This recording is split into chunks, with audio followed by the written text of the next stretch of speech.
Tidak peduli apapun niat Chen Qingyuan, Liu Nansheng tidak meminta terlalu banyak dan hanya ingin melakukan yang terbaik. Senior, Anda sangat baik, saya akan selalu mengingat Anda. Chen Qingyuan benar-benar tidak menyangka Liu Nansheng mampu melakukan hal ini, dan dia merasa agak tersentuh. Cinta yang kita bagi hari ini tidak akan pernah terlupakan. Seperempat jam kemudian, Liu Nansheng dengan jelas menyadari bahwa sekelompok pria itu semakin dekat. Jika dia sendirian, Liu Nansheng dapat dengan mudah menyingkirkan mereka jika dia menggunakan seluruh kekuatannya. Dengan adanya Chen Qingyuan dan Huang Xingyan, kecepatannya pasti akan menurun. Terlebih lagi, sebagian kekuatan harus dikeluarkan untuk melindungi mereka, yang akan semakin memperlambatnya. Tempat ini sangat dekat dengan Istana Kekaisaran, dan hanya membutuhkan waktu beberapa jam untuk sampai ke sana. Di dekat Istana Kekaisaran, banyak orang kuat telah membangun gua-gua sementara dan mempelajari cara untuk memasuki Istana Kekaisaran. Napas keberuntungan itu sangat dekat dengan tempat ini. Ayo pergi dan lihat, mungkinkah Tuhan telah memberkati saya dan mendatangkan keberuntungan langsung kepada saya. Kelompok kultivator ini awalnya hanya berniat untuk tetap berada di luar Istana Kekaisaran, karena takut penghalang Istana Kekaisaran akan terbuka dan mereka akan kehilangan kesempatan. Pada saat ini, mereka merasakan sedikit fluktuasi dalam hukum penciptaan, dan keserakahan yang terpendam jauh di dalam hati mereka tiba-tiba melonjak, jauh lebih kuat. Tentu saja, sebagian besar kultivator di luar Istana Kekaisaran adalah kultivator Mahayana, dan sekuat apapun mereka baru berada di jembatan ilahi setengah langkah. Jika mereka berani ikut campur dalam perebutan eksistensi tertinggi, akhir mereka akan menyedihkan. Jangan pergi ke sana, itu Santo Liu dari Istana Bunga Pir. Dan kelima tetua suku iblis, mereka tidak muncul selama 8.000 tahun.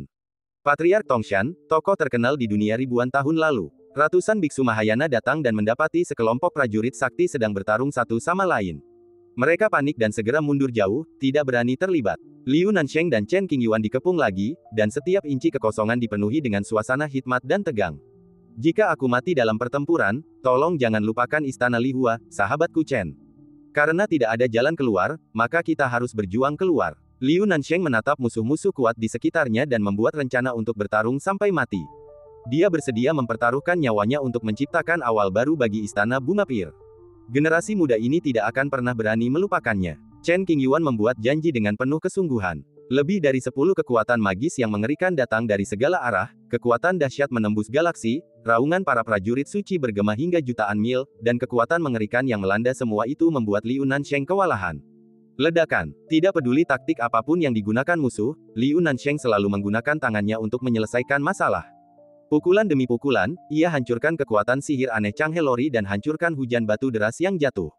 Hukum agung hancur berkeping-keping, lalu ditata ulang dan hancur lagi, mengulangi proses ini lebih dari 10 kali. Langit berbintang berubah menjadi medan perang yang sangat kacau.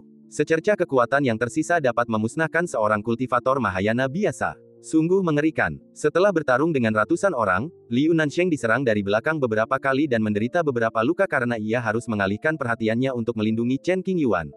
Meskipun aku tidak tahu bagaimana kau akan memecahkan kebuntuan ini setelah kau pergi ke Istana Kekaisaran, aku berjanji untuk mengantarmu dengan selamat ke Istana Kekaisaran, dan aku pasti akan melakukannya. Tiba-tiba, segel melingkar berdarah muncul di bawah kaki Liu Nansheng. Matanya memerah, seperti dewa atau iblis kuno, memancarkan aura mengerikan. Para pendeta dari segala penjuru yang menyaksikan dari kejauhan menjadi sangat ketakutan hingga jantung mereka bergetar dan keringat dingin keluar. Musuh-musuh kuat di sekitar menyaksikan perubahan penampilan Liu Nansheng, dan juga merasakan sedikit rasa dingin yang ekstrim. Tubuh mereka menegang dan mereka merasa gelisah. Dia ingin membuka jembatan suci dengan paksa, menyalakan mesinnya, dan menerobos wilayah itu dalam pertempuran. Seseorang melihat niat Liu Nansheng, wajahnya tiba-tiba berubah, dan ada ketakutan yang mendalam di matanya. Liu Nansheng berdiri di anak tangga ke-6 jembatan ilahi. Melihat ke berbagai dunia di negara ini, hanya sedikit yang dapat berdiri bahu-membahu dengannya.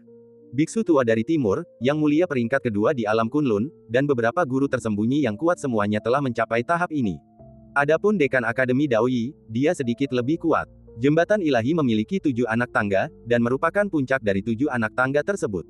Sayangnya, akibat pengalaman hampir mati di jembatan ilahi, Dekan Daoyi mengalami cedera, menyebabkan kultivasinya menurun, hampir jatuh di bawah langkah ke-7. Hingga hari ini, cedera Dekan Daoyi belum sembuh, dan paling banter, hanya sedikit tertahan. Gila, benar-benar gila. Siapapun yang berhasil mencapai jembatan ilahi dan menjadi ahli tingkat atas adalah seorang jenius alami, yang telah melewati banyak cobaan dan kesengsaraan. Namun, para ahli terkejut dan bingung dengan perilaku Liu Nansheng. Apakah layak mempertaruhkan nyawa demi apa yang disebut sumpah aliansi? Semua orang tidak mengerti mengapa mereka menyerah begitu saja pada Chen Qingyuan saat ini. Tidak ada yang benar-benar ingin melawan Liu Nansheng sampai mati. Mereka hanya ingin memaksa Liu Nansheng mundur dan merampas keberuntungannya. Sekarang, Liu Nansheng membalikkan sihir Tao dan ingin menerobos gerbang Tao. Jelas sekali dia akan bertarung sampai mati. Liu Gong, kau bebas pergi. Kami tidak akan menghentikanmu. Atau mungkin kita bisa berbagi rezeki dan mencari jalan menuju surga bersama. Tetua klan iblis mulai panik dan mencoba membujuknya dengan sikap tulus. Ya, kita bisa berdiskusi. Kita tidak perlu memaksakan pertarungan sampai mati.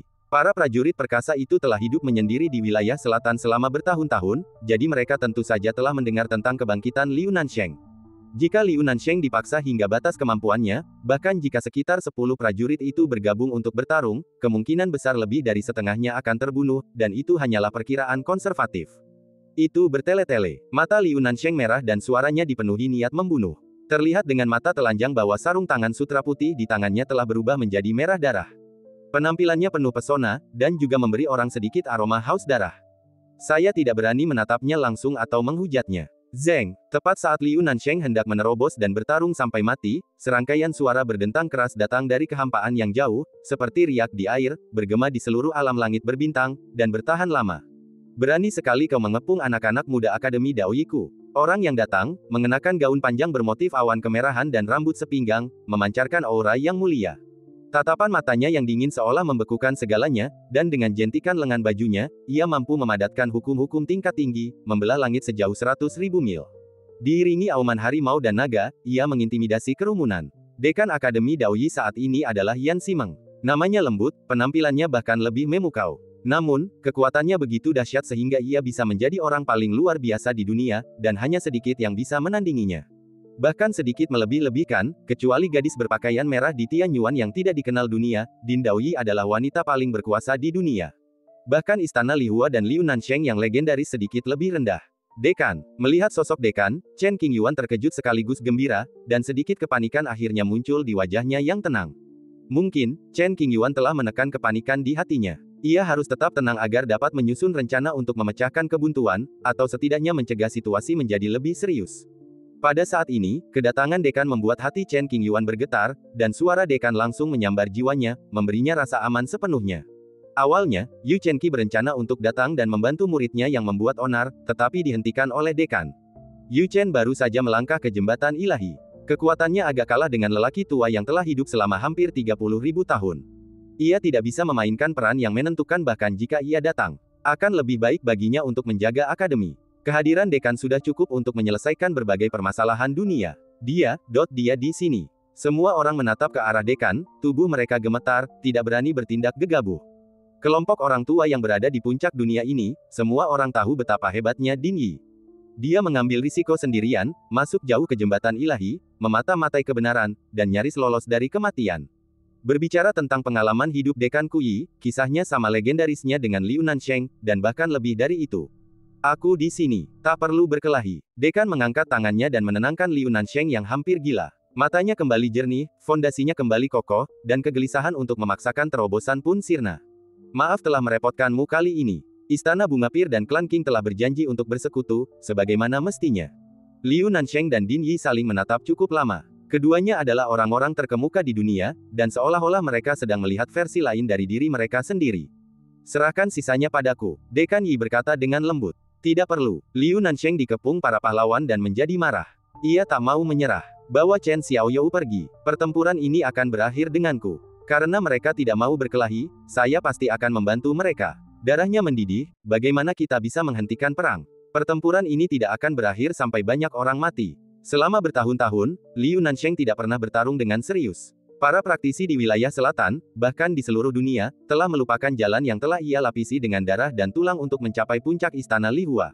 Tuo, Dekan Yi mengangguk sedikit, percaya bahwa Liu Nansheng tidak akan melakukan apapun tanpa keyakinan. Lagi pula, luka Dekan belum sembuh. Kalau dia bisa menghindari tindakan, situasinya akan lebih damai. Jika suatu hari nanti ada kesempatan, aku ingin mengobrol denganmu. Liu Nansheng pernah bertemu Dekan Yuyi sebelumnya, tetapi mereka tidak banyak berinteraksi. Sekarang, dengan ikatan antara King Zong dan Chen Qingyuan, mereka tidak bisa disebut teman, tetapi mereka juga jelas bukan musuh.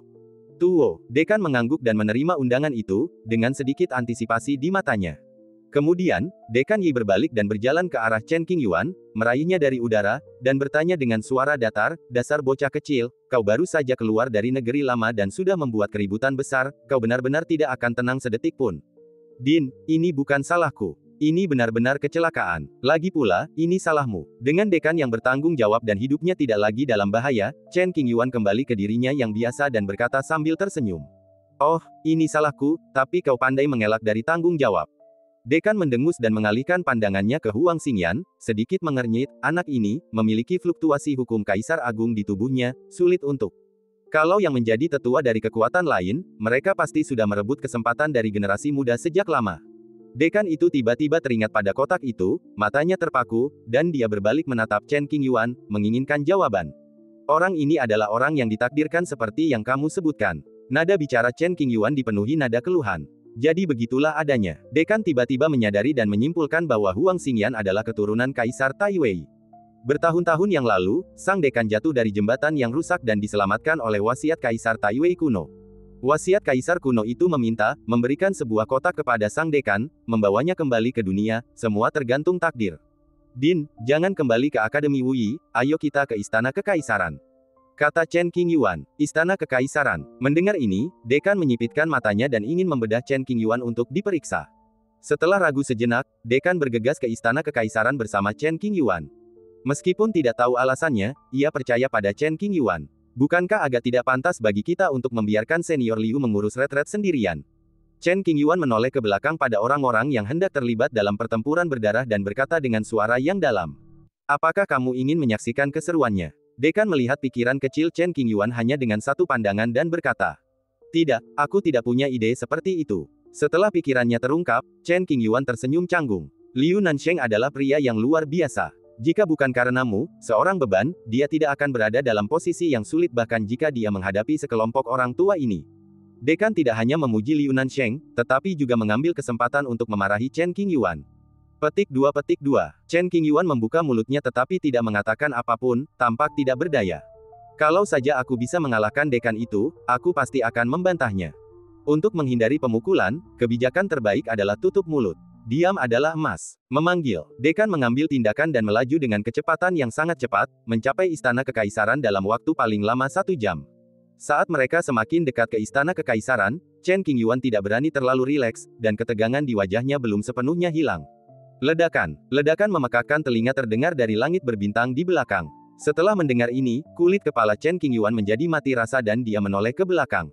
"Sayangnya, kekuatan saya terbatas, dan saya tidak dapat melihat situasi pertempuran secara spesifik, yang membuat saya sangat cemas. Saya berdoa dalam hati agar senior Liu dapat melawan 10 orang sekaligus dan kembali dengan selamat." Saat mereka mendekati Istana Kekaisaran, hukum ruang di sekitar mereka terasa tidak stabil. Para veteran yang datang dari seluruh penjuru dunia ragu-ragu untuk turun tangan. Perlindungan dekan itu begitu mengintimidasi sehingga orang-orang berkuasa di ruangan itu tidak berani maju dengan gegabah. "Apakah kamu benar-benar akan menyerah pada kesempatan ini?" Orang-orang tua dalam kegelapan siap untuk bergerak. Dengan perlindungannya, kita tidak bisa berbuat apa-apa bahkan jika kita mengambil tindakan. Reputasi dekan itu mengejutkan dunia dan tidak seorang pun berani mengabaikannya. Dia bisa melindungimu sebentar, tapi tidak selamanya. Ikuti dia dan lihat apa yang dia lakukan. Untuk sementara, tak seorang pun berani bertindak. Mereka menjaga jarak, bisa maju atau mundur, dan menunggu serta melihat apa yang akan terjadi. Dekan menyadari situasi di sekitarnya. Namun, hal terpenting saat ini adalah mengawal Chen Qingyuan ke Istana Kekaisaran, dan sisanya akan diurus nanti. 1 jam kemudian, Dekan dan Chen Qingyuan tiba di daerah planet terpencil. Segalanya berjalan lancar tanpa insiden besar. Di planet terpencil itu, ada jurang tak berujung. Di atas jurang, sebuah istana kekaisaran kuno dan megah tergantung, tertutup rapat di semua sisi oleh penghalang berpola kekaisaran. Dalam kabut putih tebal, beberapa bangunan terlihat samar-samar. Akhirnya sampai juga. Chen Qingyuan menatap Fang Qi di istana kekaisaran dan mendesah. Kemudian, dia diam-diam berbicara kepada Xiao Jing, "Apa yang harus kita lakukan selanjutnya?" "Itu saja, Pak. Jangan khawatir. Saya akan mengurus tindak lanjutnya." Suara Xiao Jing terdengar sedikit dingin. Mungkin karena mereka dekat dengan istana kekaisaran, yang membawa kembali banyak kenangan bagi Xiao Jing. Ia telah kehilangan kelembutannya yang dulu dan akan kembali ke tubuhnya, menjadi prajurit kekaisaran yang berlumuran darah tak berujung. Berdengung. Pada saat ini, tubuh Huang Xingyan melayang ke atas, dan cahaya redup berkelap-kelip di sekujur tubuhnya, seperti bintang, menarik perhatian. Segera setelah itu, sebuah cermin ajaib muncul dari tangan Chen Qingyuan, memancarkan fluktuasi hukum yang samar, dan melayang ke istana kekaisaran bersama dengan Huang Xingyan. Para prajurit kekaisaran begitu cerdas sehingga mereka mampu menyembunyikan aura mereka sendiri. Bahkan Dao Surgawi pun tak mampu mendeteksinya, apalagi dekan. Apa yang sedang terjadi? Dekan itu menatap dalam-dalam ke cermin spiritual, mengerutkan kening, dan berbisik ragu. Di dekat istana kekaisaran, terdapat banyak kultivator yang ditempatkan. Selama bertahun-tahun, mereka menolak untuk melangkah sedikit pun, hanya untuk mencari peluang di dalam istana kekaisaran. Sayangnya, istana kekaisaran dilindungi oleh penghalang kuno, dan orang biasa tidak memenuhi syarat untuk masuk. Mereka hanya bisa menyaksikan tanpa daya, berada dekat tetapi tak terjangkau. Fluktuasi hukum pola kekaisaran. Aura di tubuh Huang Xingyan tak terbendung dan tak teredam. Banyak kultivator di tempat kejadian menatap Huang Xingyan yang tak sadarkan diri, auranya terasa sangat panas dan sulit diredam. Dekan yang bertanggung jawab di sini, dan tidak seorang pun berani membuat kesalahan saat ini. Namun, seiring berjalannya waktu, keserakahan yang terpendam di lubuk hati setiap orang mulai tumbuh tak terbatas. Ketika mencapai batasnya, mereka tak lagi memiliki keraguan. Apakah kamu tidak ingin melindunginya? Dekan itu melirik Huang Xingyan yang perlahan berjalan menjauh, lalu menoleh ke Chen Qingyuan dan bertanya. Tidak, misiku sudah selesai. Jawab Chen Qingyuan. Ketika dia tiba di istana kekaisaran, bahkan jika semua orang terkuat di dunia berkumpul di sana, mereka tidak akan mampu menyakiti Huang Xingyan sedikitpun. Berdiri di sudut kehampaan, menatap Huang Xingyan yang telah berubah menjadi titik hitam kecil, Chen Qingyuan tak dapat menahan diri untuk mengingat adegan saat mereka pertama kali bertemu. Seorang pemabuk tua yang tidak terawat, tanpa sedikit pun energi spiritual dalam tubuhnya. Wajahnya ditutupi janggut tipis, dan dia berbau alkohol dan sedikit keringat. Tubuh manusia tidak ada gunanya dan tidak dapat diperbaiki. Siapa yang mengira bahwa tubuh yang sangat tidak berguna seperti itu sebenarnya adalah garis keturunan Kaisar kuno Tai Wei. Sekalipun Huang Xingyan hanya memiliki sepersejuta darah Kaisar kuno yang mengalir di nadinya, ia tetaplah keturunan Kaisar. Kali ini, setelah menyatu dengan setetes esensi vital Kaisar Tai Wei, Huang Xingyan niscaya akan mengalami transformasi yang luar biasa. Belum lagi ia mengalahkan semua orang jenius pada masanya, pasti hanya sedikit orang yang dapat dibandingkan dengannya. Apapun yang terjadi, aku pasti akan menerima keberuntungan ini. Dalam bayang-bayang, seorang makhluk kuat di anak tangga ketiga jembatan ilahi tidak dapat memahami situasi, tetapi kesabarannya telah mencapai batasnya dan ia tiba-tiba bertindak. Ia yakin Dekan Daoyi berada agak jauh dari Huang Xingyan. Selama ia bertindak cepat dan memanfaatkan kesempatan itu, ia akan dapat lolos tanpa cedera. Melihat seseorang melakukan tindakan, sang dekan secara tidak sadar ingin menghentikannya. Zeng, tiba-tiba, perubahan yang tidak biasa terjadi di dalam istana kekaisaran, yang telah damai selama bertahun-tahun. Lonceng kuno yang tergantung jauh di dalam istana kuno bergetar sedikit. Sebuah bel berbunyi, menyebabkan kekosongan terdistorsi dan riak-riak terbentuk. Jembatan ilahi yang kuat yang melakukan gerakan itu dikunci oleh hukum lonceng kuno bahkan sebelum dia bisa menyentuh Huang Xingyan. Sebuah retakan muncul pada penghalang istana kekaisaran. Kekuatan lonceng kuno mengalir keluar, menghancurkan tangan kanan sosok yang kuat itu dan menembus ruang gelap tempat dia berada. Ah! Lengan pria perkasa itu putus, darah mengucur deras. Ia menjerit kesakitan, tetapi tak sempat menghentikan rasa sakitnya, ia mencoba melarikan diri. Engah! Namun, kekuatan lonceng kuno itu tak tertandingi sepanjang masa. Sekalipun hanya seperseribu kekuatan puncaknya, lonceng itu sudah cukup untuk membunuh manusia manapun di dunia. Dada lelaki perkasa itu tertusuk, organ-organ dalamnya meledak. Pada saat yang sama, jiwanya terperangkap di dalam tubuhnya, dan bersama dagingnya, jiwanya lenyap. Segala sesuatu terjadi begitu cepat sehingga makhluk kuat itu tidak tahu apa yang terjadi dan akhirnya mati. Kekuatan tentara kekaisaran. Baru saja, salah satu sudut penghalang terbuka, dan hukum senjata kekaisaran menyerbu keluar, seketika memusnahkan makhluk yang kuat. Kalau tidak salah, makhluk sakti itu sepertinya adalah Taois Fengji, yang terkenal 10.000 tahun lalu dan terkenal karena perbuatan jahatnya. Makhluk seperti itu ternyata berakhir seperti ini.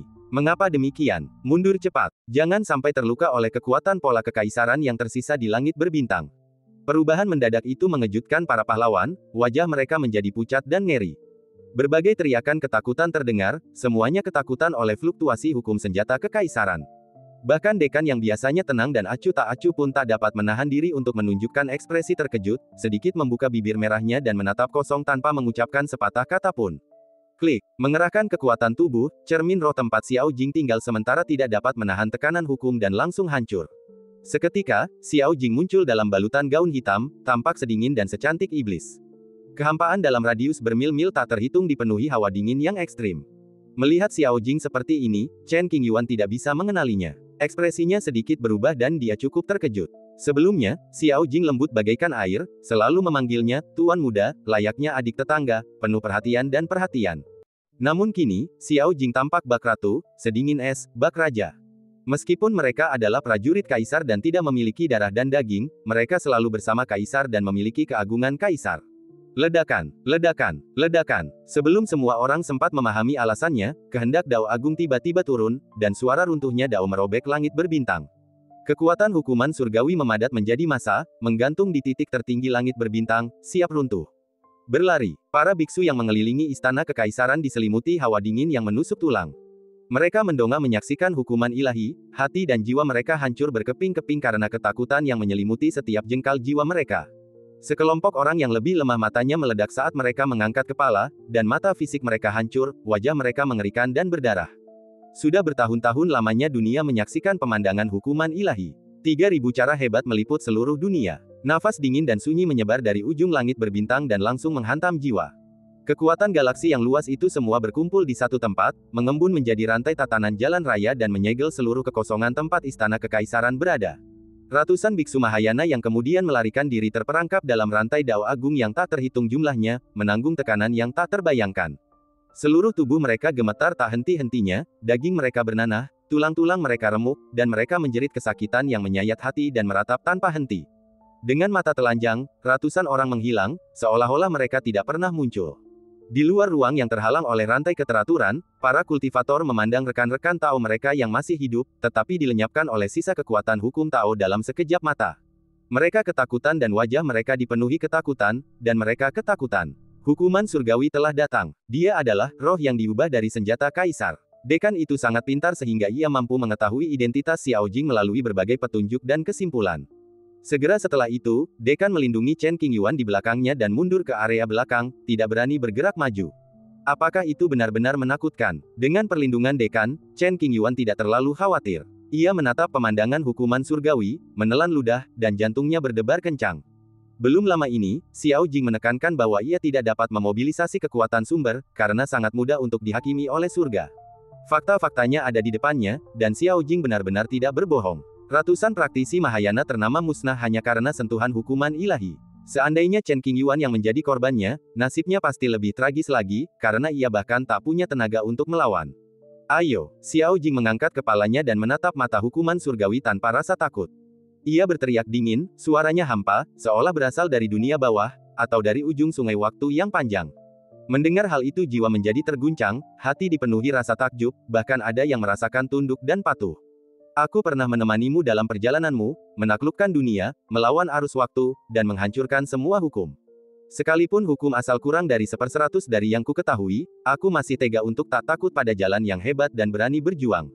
Senjata kekaisaran kuno sebenarnya dapat menantang jalan surga. Dalam kegelapan, para lelaki tua yang mengikuti dari dekat tercengang. Hati mereka, yang telah terdiam selama bertahun-tahun, terbangun. Darah mereka mendidih dan tubuh kurus mereka sedikit gemetar. Makhluk-makhluk berikutnya belum pernah melihat seperti apa senjata kekaisaran yang sebenarnya, apalagi seberapa kuat senjata kekaisaran itu. Orang-orang mengetahui bahwa Kaisar Agung dan tentara kekaisaran berasal dari buku-buku rahasia kuno, dan buku-buku tersebut hanyalah fragmen-fragmen yang hanya berisi beberapa kata dan sangat sedikit catatan. Sekarang melihatnya dengan mata kepala sendiri, meskipun hanya satu adegan ini, sudah cukup untuk menggetarkan hati para pahlawan dan membuat mereka benar-benar menyadari siapa prajurit kaisar, dan betapa mengerikannya berjuang demi takdir kaisar. Ledakan, guntur bergemuruh di langit dan miliaran kilat menyambar, siap menyambar kapan saja. Ledakan, adegan hukuman surgawi diukir dengan 18 gambar, termasuk gambar kaisar kuno yang sedang menangis, adegan kehancuran semua alam, kekuatan yin dan yang, cahaya 9 matahari, dan adegan 10.000 naga yang meraung di langit, Del. Itu adalah pemandangan mengerikan yang tak seorang pun bisa abaikan. Mereka ketakutan dan jiwa mereka bergetar seolah ingin meninggalkan tubuh mereka. Mengaum. Kemudian, puluhan ribu naga kuno, yang berevolusi dari hukum asal Dao Agung, memadatkan kekuatan hukuman surgawi dan menyerbu mereka. Raungan naga mengguncang dunia, memusnahkan langit berbintang sejauh jutaan mil, dan semua makhluk hidup lenyap menjadi ketiadaan. Datang, Xiao Jing memarahi dengan suara rendah, dan mengulurkan tangan untuk meraih tempat di mana istana kaisar berada. Boom, dentang gemuruh. Lonceng perunggu kuno yang tergantung jauh di dalam istana kekaisaran bergerak pelan, memadamkan kehampaan yang luas. Lintasan pergerakannya tak terekam oleh mata telanjang, dan tiba di sisi Xiao Jing dalam sekejap. Xiao Jing mengenakan gaun panjang hitam. Ia meletakkan tangannya dengan ringan di atas lonceng perunggu kuno itu, tatapannya begitu dingin. Kekuatan lonceng perunggu kuno langsung mengirim Huang Xingyan ke sudut istana kekaisaran. Kemudian, lonceng kuno yang telah tertidur selama bertahun-tahun terbangun pada saat ini. Badan lonceng, yang tertutup debu selama bertahun-tahun, memancarkan sinar cahaya cemerlang yang tak terhitung jumlahnya. Cahaya hijaunya menyilaukan dan mengandung kekuatan tak terbatas dari senjata kaisar, yang mampu menekan roh jahat manapun di dunia. Zeng, lonceng perunggu kuno itu bergetar pelan, dan menggulung kekuatan hukum senjata kekaisaran, bagaikan sungai air yang mengalir dari langit, dengan momentum deras yang tak terhentikan. Ledakan, raungan ribuan naga tenggelam oleh gemerincing lonceng kuno. Dalam sekejap, hukum senjata kekaisaran membanjiri lautan bintang, menelan semua naga yang telah diubah oleh kekuatan dahsyat hukuman surgawi. Kekuatan hukuman surgawi mengandung hukum-hukum asal mula Dao Agung. Jika satu hukum hukuman surgawi tidak dapat menekannya, cobalah beberapa hukum lagi. TikTok, sebuah gambar kuno diproyeksikan ke langit berbintang. Pada zaman dahulu kala, seorang kaisar agung meneteskan air mata. Air matanya tidak bening, tetapi berwarna merah darah. Sang kaisar menangis, air mata darah menusuk lubuk hatinya yang terdalam. Pemandangan yang langka sepanjang masa. Adegan ini diukir oleh asal mula Dao besar, dan mengandung hukum tertinggi yang bahkan dapat membunuh satu manusia pun. Termasuk Kaisar Semu Shen Xiao Jiubu, tak seorang pun sanggup menanggung darah, air mata, dan duka kaisar kuno. Jika mereka terbungkus dalam hukum, pikiran mereka akan rusak, dan akhirnya fondasi mereka akan hancur, membuat mereka lumpuh, jatuh ke dunia bawah yang tak berujung, dan tak pernah bisa bangkit. Para kultivator di luar tatanan hukuman surga menyaksikan pemandangan darah dan air mata kaisar kuno dari kejauhan. Jiwa mereka terguncang dan hampir retak. Hati mereka tak stabil dan iblis-iblis di dalam diri mereka membayangi. Para penggarap hanya melihat gambarannya. Jika mereka terkontaminasi, bahkan setitik pun, hukum-hukuman surgawi, konsekuensinya akan sangat mengerikan. Bahkan seorang kaisar di puncak alam semesta akan mengalami saat-saat kesedihan yang mendalam. Kaisar kuno yang tak dikenal itu meneteskan air mata darah, yang membuat orang-orang sedih. Sulit membayangkan apa lagi di dunia ini, selain keabadian, yang bisa membuat kaisar malu atau bahkan sakit hati. Tetesan darah dan air mata itu meluncur turun, jatuh dari ketinggian ke tempat lonceng perunggu kuno berada. Kekuatan kekaisaran. Xiao Jing langsung merasakan kekuatan dahsyat yang terkandung dalam darah dan air mata. Alisnya menegang, dan kecerdasan spiritual serta tubuhnya menyatu secara langsung, jadi ia menghadapi tantangan itu secara langsung. Ledakan, air mata darah jatuh di lonceng perunggu kuno, dan kehampaan meledak, memengaruhi area seluas 1.000.000 mil dalam radius, seperti pemandangan pemusnahan. Xiao Jing seakan telah kembali ke zaman kuno dan menyaksikan sendiri kaisar kuno yang tak dikenal itu meneteskan air mata. Kesedihan menjalar ke seluruh jiwanya, ingin menggoyahkan tekadnya yang teguh dan menghancurkan keyakinannya yang teguh. Aku telah mengikuti guruku selama berabad-abad dan telah melihat berbagai macam pemandangan. Bahkan taktik semacam itu pun tak mampu mematahkan tekadku. Lonceng kaisar perunggu telah melalui banyak pertempuran, menanggung banyak luka, dan kekuatan aslinya kurang dari 1%. Meskipun demikian, Xiao Jing tetap teguh dalam keyakinannya, teguh pada hukum darah dan air mata kaisar kuno. Xiao Jing belum pernah melihat kaisar kuno tak dikenal yang menangis ini sebelumnya, dan ia khawatir kaisar itu pasti lahir di zaman yang sangat kuno. Hanya dengan sekali pandang, Xiao Jing dapat mengetahui bahwa kaisar kuno tak dikenal ini bukanlah makhluk biasa, kemungkinan besar setara dengan sang guru. Kalau itu adalah senjata kekaisaran biasa yang rusak, pasti sudah hancur berkeping-keping.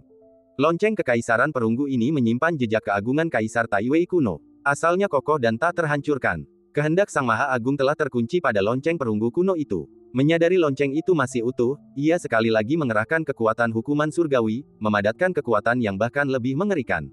Bum bum bum, kekuatan yin dan yang, lautan api yang mengamuk, air yang gelap, dan sebagainya, semuanya berasal dari mata hukuman surgawi. Pemandangan seperti itu begitu spektakuler sehingga sulit dijelaskan dengan kata-kata. Kekuatan fenomena hukuman surgawi hanya memiliki satu target, yaitu lonceng perunggu kuno. Dentang, lonceng kuno itu bergetar hebat, dan suara deringnya bergema di seluruh alam semesta, dan semua benda di langit dan bumi bergetar. Semua hal di dunia memiliki rasa kagum dan hormat terhadap aturan dan ketertiban mereka, seolah-olah mereka telah kembali ke era Kaisar Taiwei kuno jutaan tahun yang lalu. Era itu begitu cemerlang dan makmur. Kaisar kuno memberi perintah pada alam semesta dengan satu kata, semua hal patuh, dan makhluk-makhluk besar mundur. Tepat di belakang lonceng kuno perunggu Taiwei, lonceng ini dipenuhi dengan sedikit keagungan kerajaan dan merupakan sumber kebanggaan. Bukan karena ia memiliki dua senjata kekaisaran yang membuat Taiwei begitu kuat. Melainkan, karena kekuatan Taiwei melampaui batas normal dunia manusia, ia mampu menempa dua senjata kekaisaran. Jangan sampai tertukar antara sebab dan akibat. Dor. Kekuatan hukuman surga bertabrakan dengan senjata kekaisaran, menghasilkan hukum dahsyat yang mengguncang seluruh area. Dalam sekejap mata, planet besar yang tandus itu runtuh dan berubah menjadi bubuk, lalu ditelan oleh lubang hitam yang tak terhitung jumlahnya, tanpa meninggalkan residu. Tatanan hukuman surgawi menyelimuti angkasa berbintang yang luas, dan hanya istana kekaisaran yang berdiri tegak dan tak tergoyahkan. Cahaya hukum yang menyilaukan memaksa semua orang yang menyaksikan pemandangan mengejutkan ini untuk menutup mata mereka, dan mereka tidak diizinkan untuk mengintip dengan pikiran spiritual mereka. Tentu saja, selalu ada orang-orang yang ingin bunuh diri di planet ini yang mencoba memata-matai pertempuran hukuman surgawi. Pikiran mereka rusak, tubuh mereka meledak, dan mereka bertahan hidup dengan menggunakan semua kartu truf penyelamat mereka. Namun, kondisi mereka sangat menyedihkan dan kemungkinan besar akan mati karena luka-luka mereka dalam beberapa hari. Jika bukan karena penghalang hukuman surgawi, semua yang menyaksikan pertempuran itu, tidak peduli siapa mereka, akan binasa. Setelah puluhan tarikan napas, bentrokan antara dua kekuatan ekstrim itu mereda. Lonceng perunggu kuno tergantung di langit berbintang, dengan dua tanda dangkal muncul di badan lonceng. Di titik tertinggi langit berbintang, lebih dari separuh kekuatan hukuman surgawi terkuras, dan mata langit memancarkan cahaya aneh. Untaian hukum asal-usul alam semesta yang tak terhitung jumlahnya terjalin di sekitarnya, dan pola-pola spiritual yang padat terukir di seluruh sisi langit berbintang. Kekacauannya luar biasa, tetapi juga luar biasa dahsyatnya. Senjata kekaisaran yang patah dapat mengguncang kekuatan surga. Seberapa dahsyatkah Kaisar Taiwei di puncak kekuasaannya? Pada saat ini, semua orang tua menatap medan perang Tianfa, tidak dapat tetap tenang lebih lama lagi. Saya tak kuasa menahan diri untuk berfantasi tentang era Taiwei jutaan tahun lalu. Tubuh dan pikiran saya terguncang, dan pandangan dunia saya pun terguncang. Saya merindukan era kuno yang luar biasa gemilang itu dan ingin melihatnya dengan mata kepala sendiri. Kaisar kuno, sosok yang melegenda, seperti apa wujudnya? Jika saya cukup beruntung untuk melihat ini, saya akan mati tanpa penyesalan. Menatap pemandangan hukuman surga, para lelaki tua itu, dengan satu kaki setengah berada di dalam peti mati, berdiri di sana dengan pandangan kosong, mereka semua terkejut dan ketakutan. Lonceng perunggu kuno menghadapi hukuman surgawi Dao, dan ketiga orang itu menjelaskan apa yang harus mereka lakukan untuk melawan langit.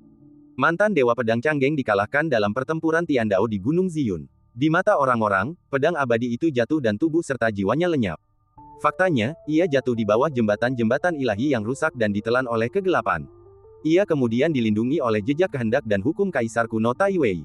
Kondisinya saat ini tidak diketahui. Perjuangan masa kini antara prajurit kekaisaran dan hukum langit jauh melampaui pertempuran di Gunung Ziyun kala itu. Kekuatan pamungkas hukuman surgawi, setiap serangannya dapat menghancurkan jembatan ilahi manapun di atasnya. Bahkan orang kuat seperti Dekan Daoyi pun tidak memenuhi syarat untuk menandingi hukuman surgawi. Dentang, lonceng kuno berdentang, pola kekaisaran beriak, dan ombak berkilauan. Helaian cahaya misterius menembus kegelapan, seperti cahaya pagi yang menerobos awan, turun ke bumi, mengusir kabut, membawa secercah harapan, dan memungkinkan orang melihat jalan ke depan dengan jelas. Di masa lalu, meskipun orang-orang berkuasa di dunia tahu bahwa kaisar di jembatan ilahi itu agung dan tak tertandingi, memerintah seluruh era selama 100.000 tahun, semua pernyataan ini tercatat dalam fragmen buku-buku kuno, dengan hanya beberapa kata saja, sulit untuk membayangkan seperti apa pemandangan itu. Sekarang, senjata kekaisaran yang rusak dapat melawan hukuman surgawi Dao Agung dan memiliki kekuatan untuk bersaing. Melalui adegan ini, orang-orang kuat di dunia untuk pertama kalinya memahami pentingnya naik ke tahta Kaisar Agung, dan menyadari betapa makmurnya jalan di depan, cukup untuk membuat banyak sekali pembudidaya di dunia mengorbankan nyawa mereka untuk itu.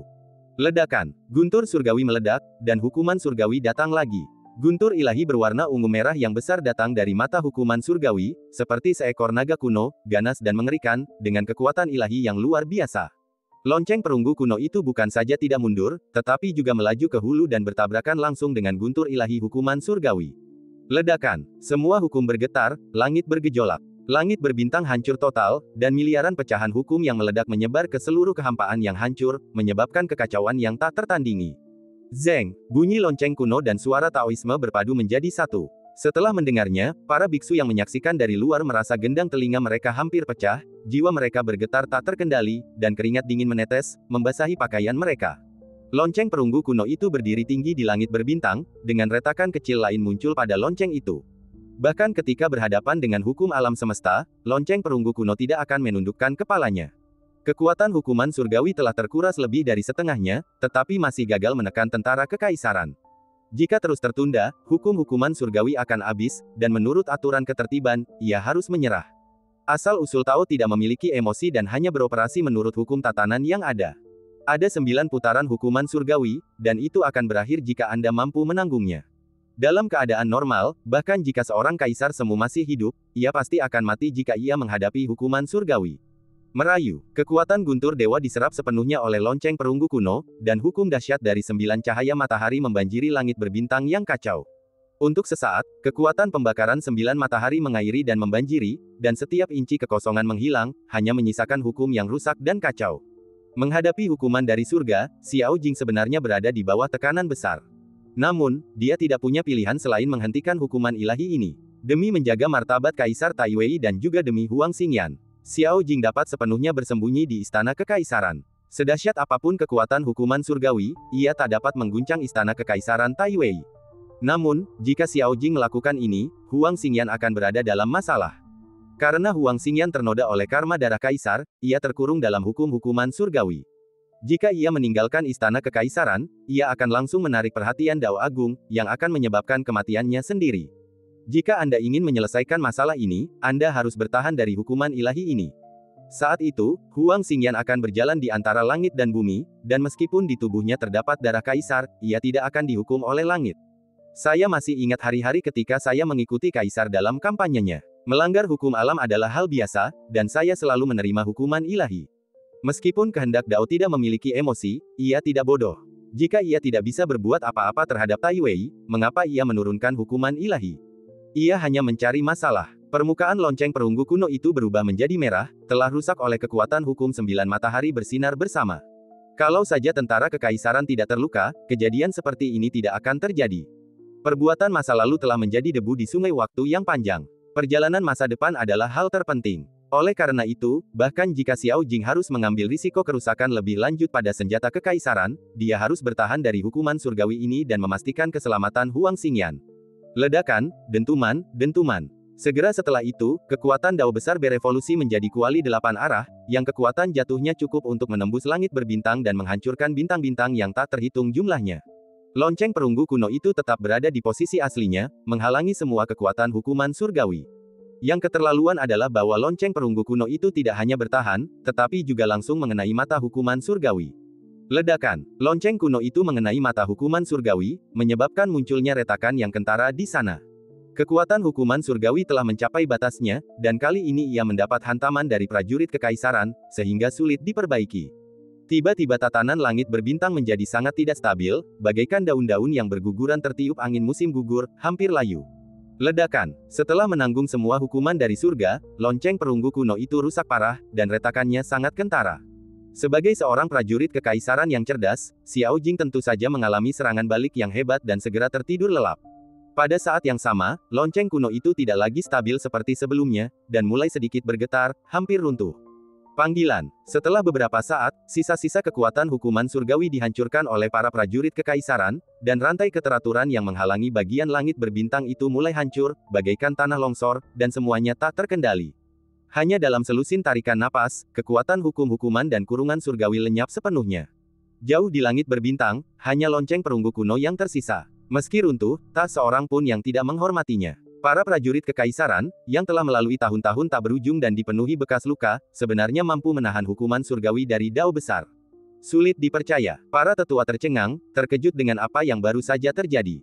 Hati mereka bergetar hebat, dan mereka sama sekali tidak menunjukkan sikap seorang guru. Xiao Jing berjuang keras untuk bertahan, dan dengan sisa kekuatan spiritualnya, ia membuka celah di penghalang istana kekaisaran, memasukinya, lalu jatuh dengan cepat. Dengan suara, boom, ia menghantam lantai batu spiritual dan tertidur.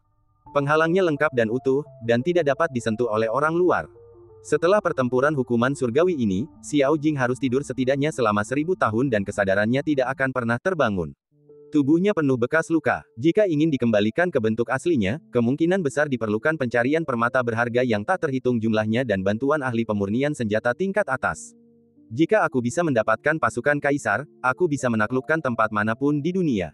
Setelah menyaksikan sendiri kekuatan pasukan kekaisaran, rakyat terkejut, ketakutan, sekaligus sangat gembira.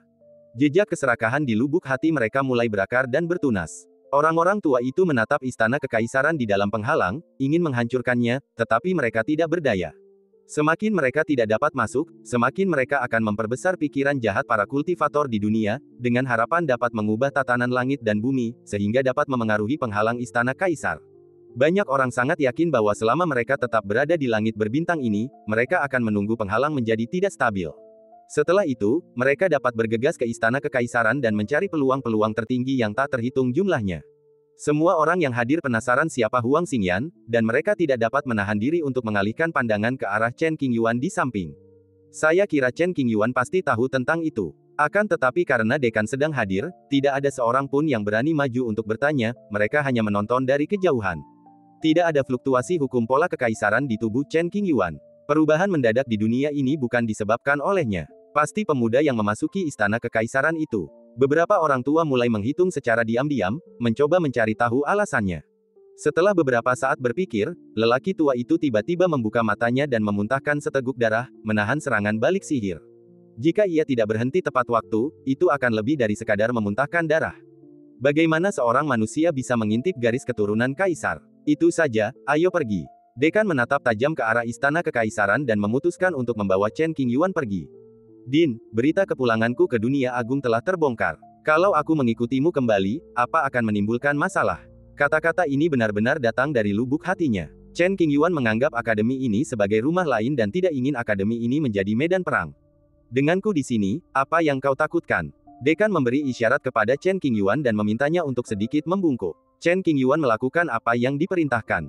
Dekan kemudian mengulurkan tangan dan menepuk kepalanya. Ia berkata dengan serius, lagi pula, ketika pasukan utama negara kekaisaran mengepung Sekte Qing, itu karena sesuatu yang telah mereka lakukan terhadap Sekte Qing. Kau hanya seorang junior, dan meskipun kau mungkin berbakat, kau tidak mungkin menimbulkan masalah besar. Oh, murid, aku mengerti. Sambil mengusap dahinya yang sakit, Chen Qingyuan bergumam. Tahukah Anda, itu benar-benar sakit, dan tampaknya sedikit bengkak. Haruskah kita menghentikan mereka? Dalam kegelapan, seorang lelaki tua menyarankan bahwa dia ingin mencari tahu kebenaran masalah tersebut melalui Chen Qingyuan. Jika kau ingin mati, jangan bawa aku bersamamu. Yang lain mencibir, mengira saran ini semata-mata cara mencari kematian. Jika Dekan Yuyi secara pribadi turun tangan untuk menghalangi jalannya, banyak nyawa akan melayang, dan itu bahkan mungkin mustahil. Lagi pula, Chen Qingyuan tidak memiliki kekayaan sebesar Kaisar Agung, jadi tidak perlu mempertaruhkan nyawanya untuk ini. Sekalipun Chen Qingyuan memiliki fondasi yang agung, di mata dunia, fondasi itu masih belum sebaik kekayaan Sang Kaisar Agung. Istana Kekaisaran muncul, dan tak terhitung kreasi menakjubkan yang mungkin akan terungkap di masa depan. Tunggu saja saat yang tepat, dan Anda akan disambut dengan era yang makmur dan berkembang. Jadi, bukankah hidup itu baik? Mengapa kau ingin memprovokasi wanita gila itu, Din Yi? Dekan dan Chen Qingyuan berjalan perlahan di antara bintang-bintang. Jalannya datar dan tidak ada rintangan. Dan Senior Liu, apakah kita akan mengabaikannya begitu saja? Chen Qingyuan khawatir terhadap keselamatan Liu Nansheng dan bertanya tentang hal itu. Dia akan baik-baik saja, jangan khawatir. Sang dekan melirik ke kejauhan, menyaksikan pertempuran di kejauhan dengan ekspresi acuh tak acuh. Dekan telah berbicara, jadi Chen Qingyuan berhenti berpikiran liar. Mereka berdua berjalan cepat, sampai ke Northern Wilderness. Pertempuran hukuman surgawi di Istana Kekaisaran Wilayah Selatan akan segera menyebar luas dan menimbulkan sensasi besar. Selain itu, pertarungan Liu Nansheng dengan para pahlawan juga akan memicu gelombang yang mengejutkan. Lebih dari 10 hari kemudian, tepat setelah kembali ke akademi, Chen Qingyuan mendengar sebuah berita. Saya sangat terkejut dan kagum. Liu Nansheng bertarung melawan lebih dari selusin master tingkat atas, menewaskan 4 orang dan memaksa sisanya melarikan diri dengan luka-luka. Kekosongan tempat mereka bertarung telah runtuh dan hancur, dan bahkan dengan kekuatan hukum Dao Agung untuk memperbaikinya, akan sulit untuk mengembalikannya ke keadaan semula dalam beberapa ratus hari. Sepasang tangan ramping merobek tubuh banyak jembatan dewa. Gerakan sederhana, keterampilan fisik tertinggi. Secanggih apapun kekuatan magis yang digunakan musuh, mereka tak tertandingi Liu Nansheng. Satu kekuatan magis dicabik-cabik oleh tangannya dan lenyap tak berbekas. Akibat pertempuran ini, Liu Nansheng terluka parah dan kembali ke Istana Lihua untuk memulihkan diri. Para kultivator teratas di wilayah selatan sangat terkejut dengan catatan Liu Nansheng. Liu Nansheng memainkan peran penting dalam menjadikan Istana Lihua menjadi kekuatan dominan di wilayah selatan. Orang-orang tua yang melarikan diri bersembunyi dalam kegelapan, menggigil, dengan rasa takut di mata mereka yang sulit dihapus. Wanita gila, wanita gila. Seorang lelaki tua berlari ke suatu tempat gelap yang tak dikenal, bergumam sendiri. Tiba-tiba, sosok Liu Nansheng muncul di depan matanya, berlama-lama. Kedua tetua agung Istana Lihua yang masih hidup sangat berterima kasih dan diam-diam berkata bahwa mereka tidak akan pernah mempertanyakan keputusan kepala istana lain kali. Pada awalnya, mereka mencoba menghentikan Liu Nansheng dan ingin mendapatkan harta karun kaisar, yang mengakibatkan seorang leluhur terbunuh di tempat. Jika energi Liu Nansheng tidak terbatas, Istana Lihua masih akan membutuhkan beberapa leluhur untuk mengambil alih dan menangani beberapa masalah sepele, dan tidak akan hanya membunuh satu leluhur untuk mengintimidasi orang. Kekuatan Master Istana Liu benar-benar mengerikan. Biksu itu sedang memeriksa berita terbaru dari Sleep Giok. Meskipun ia telah melihatnya dengan mata kepalanya sendiri, ia merasakan luapan emosi dan kekaguman di hatinya. Dalam pertempuran hukuman surgawi, senjata kekaisaran yang rusak dapat mengguncang hukum alam. Semua kamar dagang dan pasukan utama menyebarkan berita ini ke seluruh bagian dunia, dan mereka memperoleh banyak batu roh dari informasi langsung. Sayang sekali aku tidak bisa menyaksikan adegan hukuman surga, apalagi adegan pasukan kekaisaran menyerang langit. Banyak sekali pembudidaya yang menghela napas dalam-dalam, merasa amat menyesal. Kekuatan hukuman surgawi terlalu mengerikan. Bahkan batu gambar terkuat pun tidak dapat merekam seluruh prosesnya. Semuanya akan runtuh. Sekelompok biksu Mahayana yang hadir saat itu ingin merekam pertempuran tersebut, tetapi tidak seorang pun berhasil. Suasananya mendidih, menyulut kerinduan banyak orang berkuasa terhadap tahta kaisar. Orang-orang yang ambisius menatap ke langit, berharap mereka dapat selangkah demi selangkah naik ke surga ke-9 dan mengabaikan segala sesuatu di dunia. Ketika alam rahasia kuno bermunculan satu demi satu, banyak monster muncul di dunia. Sejumlah besar jenius asli dikalahkan oleh monster yang baru muncul dan menjadi batu loncatan bagi yang lain. Pertikaian mengenai tembok besar semakin memanas. Belum lagi di tempat-tempat yang jauh, bahkan di Northern Wilderness, beberapa dari 10 pahlawan teratas telah dikalahkan, dan beberapa bahkan meninggal secara tragis. Pada saat yang sama, di Northern Wilderness, Akademi Daoyi, tidak apa-apa, bocah, kau baru saja keluar dari tanah lama dan sudah ribut-ribut begini. Kau gelisah sekali. Ketika Sekte King dalam bahaya, Akademi Daoyi tidak membantu. Kami malu. Selama kamu masih hidup, masih ada harapan. Jalan masih panjang. Kamu pasti akan mencapai puncak. Begitu Chen Qingyuan kembali, dia dikelilingi oleh para tetua berbagai klan dengan antusias dan mengungkapkan keprihatinannya. Baru setelah dekan berbicara, semua orang menjadi tenang dan minggir. Aku kembali. Aku ingin menawarkan secangkir teh untuk tuanmu. Setelah dekan mengatakan hal ini, dia berbalik dan masuk lebih dalam ke akademi, sehalus makhluk abadi. Ya, setelah memberi hormat di sisi dekan Li, Chen Qingyuan segera pergi ke gua guru untuk berkultivasi. Yu Chen tidak bisa menyembunyikan apa yang terjadi pada Chen Qingyuan di masa lalu. Namun, Yu Chen tidak keluar untuk melihatnya. Lagi pula, akulah tuannya, jadi tidak ada alasan bagiku untuk keluar menyambut muridku. Murid memberi salam kepada guru. Tempat yang familiar, aroma bunga dan teh yang menyatu. Berjalan lurus ke arah Yu Chen Qi yang tengah duduk di halaman sambil minum teh, Chen Qingyuan membungkuk dan berbicara dengan hormat. Bajingan kecil, kemarilah dan biarkan tuanmu melihatnya. Yu Chen ingin berpura-pura, tetapi ketika melihat murid kesayangannya berdiri di hadapannya, hatinya melunak. Nadanya terdengar kasar, tetapi bercampur dengan kelembutan yang sulit disembunyikan. Tadada, guru telah berbicara, jadi Chen Qingyuan bergegas maju, menatap mata guru, dan berseru sambil tersenyum, guru. Tidak apa-apa, itu saja. Ribuan kata dapat dirangkum menjadi satu kata perdamaian yang sederhana. Ketika Yu Chen Qi pertama kali menerima Chen Qingyuan sebagai muridnya, dia hanya ingin melestarikan garis keturunan Sekte Qing untuk membuat hati nuraninya merasa lebih baik. Lambat laun, Yu Chen menyadari bahwa memiliki murid tidaklah buruk, meskipun murid yang konyol ini sering membuat masalah dan sangat gelisah. Bahkan jika murid itu membuat masalah, gurunya akan tetap mendukungnya. Soal mampu atau tidaknya menahan tekanan, itu soal lain. Singkatnya, sebagai guru, Anda harus berusaha sebaik mungkin untuk melindungi murid Anda.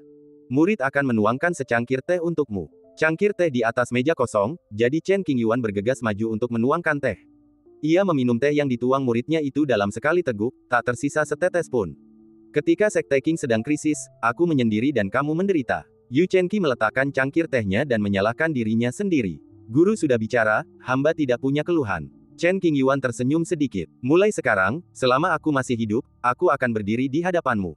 Ini adalah sebuah janji, aku tidak meminta imbalan apapun, aku hanya berharap muridku dapat tumbuh dengan damai dan tidak lagi menderita penindasan dunia. Murid, terima kasih, guru. Chen Qingyuan merasakan sakit tenggorokan, membungkuk dan berkata dengan hormat. Baiklah, jangan bahas ini lagi. Yu Chenyi jarang menunjukkan sikap sentimental seperti itu. Ia biasanya santai dan riang, tidak peduli dengan urusan duniawi. Tahun itu ketika aku memasuki tanah leluhur, apakah Sekte Qing masih damai? Semuanya baik-baik saja, guru, jangan khawatir. Chen Qingyuan mengangguk. Kerutan di dahi Yu Chen mengendur dan ekspresinya menjadi tenang. Selama bencana Qingzhou, Chen Qingyuan mengendalikan tripod hitam kuno, memanggil tombak perak untuk membersihkan jalan, melangkah ke tanah tua tanpa ditelan, dan seterusnya. Semua hal ini bukanlah sesuatu yang dapat dilakukan oleh orang biasa. Yu Chen tahu muridnya menyembunyikan banyak rahasia, dan meskipun penasaran, ia tidak akan bertanya. Selama Chen Qingyuan aman, itu adalah hasil terbaik. Setiap orang punya rahasia, dan Yu Chen tidak terkecuali. Saya mendengar bahwa guru pergi ke Dizu dalam beberapa tahun terakhir dan membunuh banyak orang. Chen Qingyuan duduk di sebelah Yu Chen Qi tanpa ragu-ragu. Aku sedang tidak enak badan. Aku mau keluar mencari udara segar. Yu Chen mengakuinya. Guru, apakah Anda merasa lebih baik sekarang? Hati Chen Qingyuan sejernih cermin, dan dia tahu bahwa gurunya sedang melampiaskan amarahnya.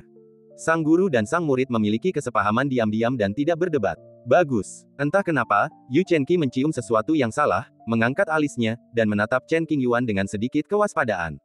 Guru, aku ingin meminta sesuatu padamu. Chen Qingyuan tersenyum dan bertanya. Jika kamu ingin kentut, kentut saja. Yu Chen menyipitkan matanya. Beri aku beberapa hal yang bisa menyelamatkan nyawa, agar aku tidak khawatir pada orang lain saat aku keluar nanti. Jimat penyelamat yang diberikan oleh gadis berbaju merah digunakan untuk mengaktifkan tombak perak dan mengintimidasi para pahlawan terakhir kali. Sekarang, meskipun Chen Qingyuan memiliki kekayaan yang sangat besar, ia hampir tidak memiliki cara untuk menyelamatkan hidupnya. Gulungan. Yu Chen tertawa dan mengumpat. Hei, Chen Qingyuan adalah seorang pengecut, dia tinggal di paviliun dan menolak untuk pergi, berteriak dan tertawa. Ambil ini dan pergilah ke alam tertutup.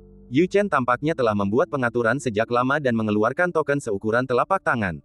Alam Fengji, alam kecil yang menahan ular piton hitam. Apa ini? Chen Qingyuan mengambil token dan bertanya. Kunci untuk membuka dunia yang tersegel. Kata Yu Chen, bisakah kita membiarkan orang itu keluar? Chen Qingyuan berkata dengan terkejut.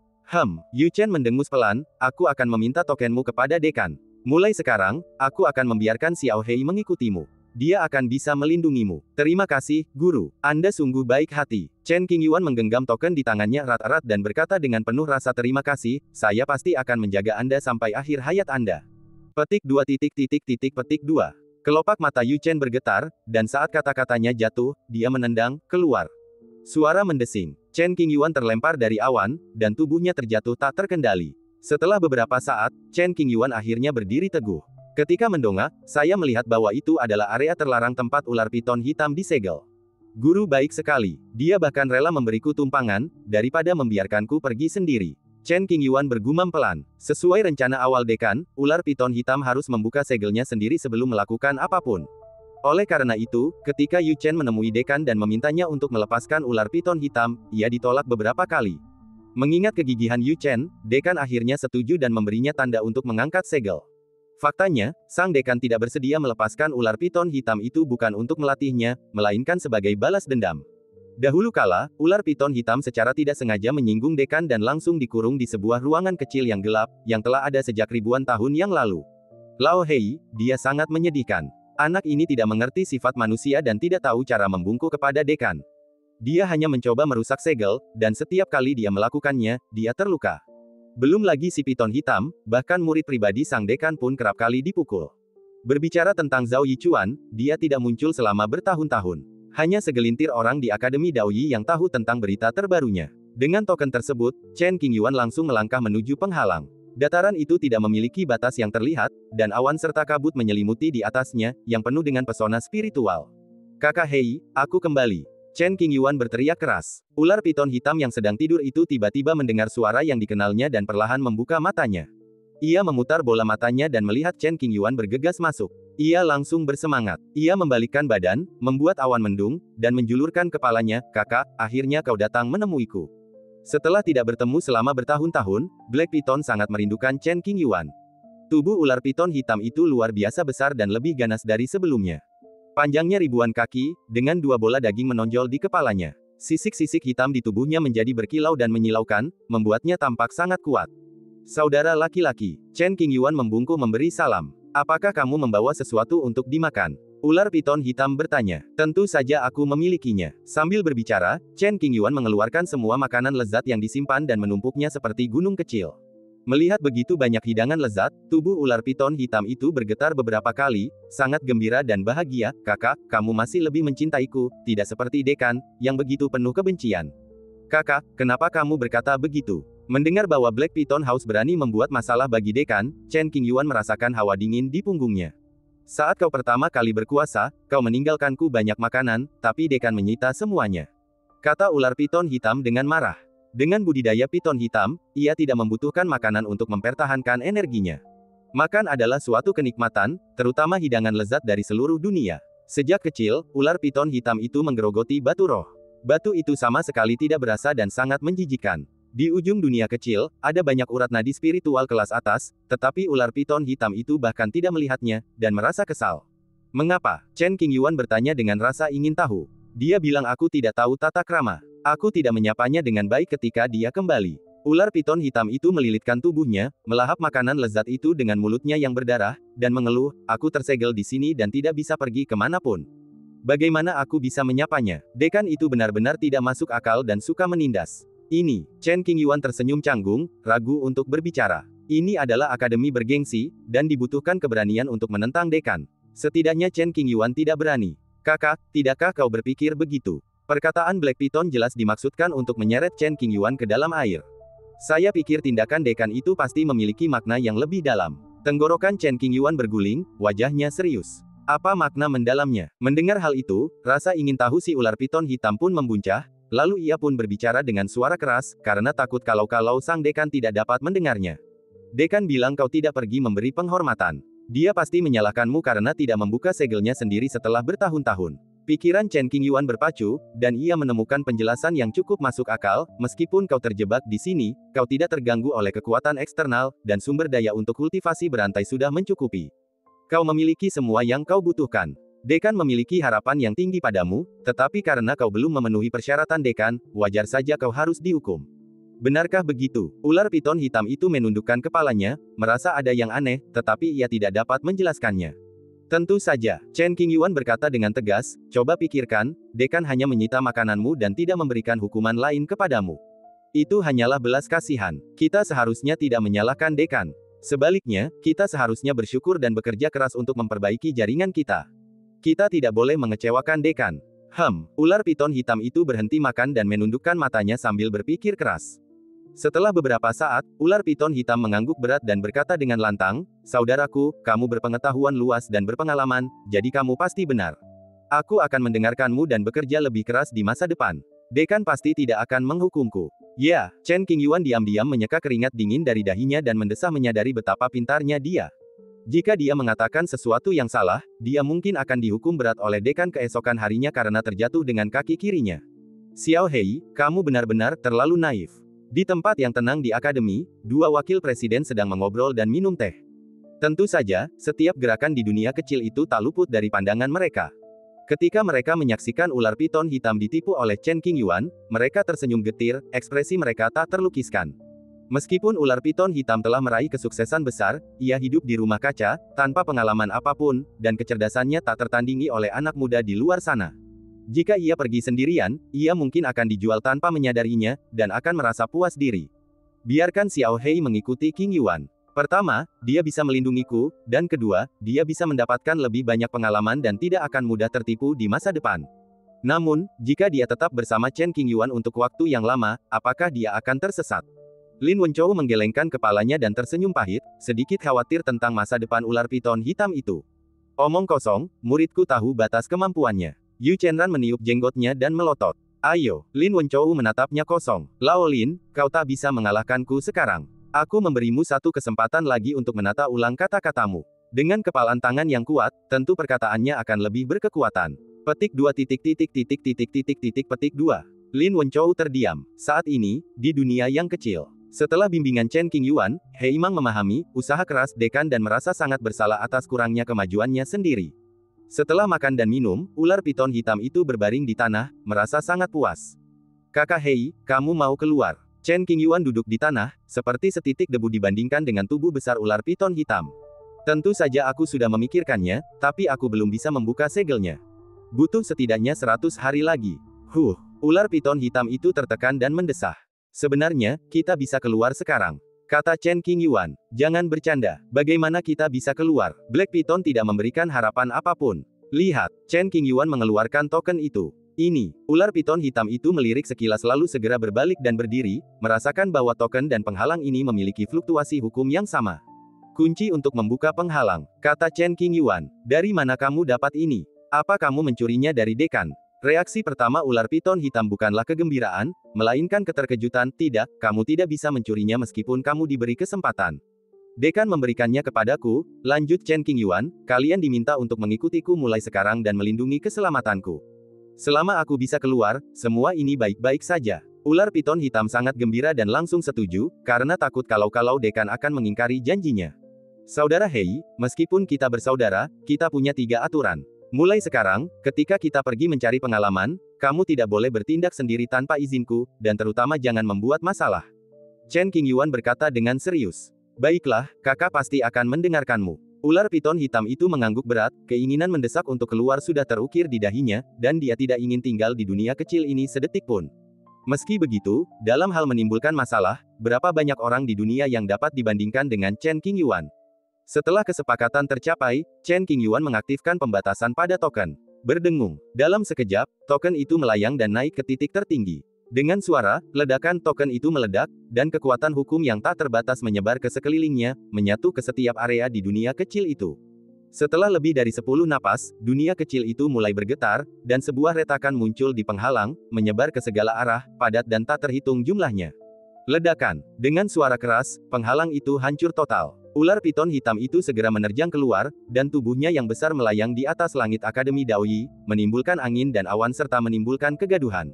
Patah. Tiba-tiba, sang dekan menamparkan wajah ular piton hitam yang kegirangan itu hingga jatuh ke tanah, lalu memarahinya, kalau berani bikin onar lagi, kamu akan dikurung di sel isolasi selama 1000 hari.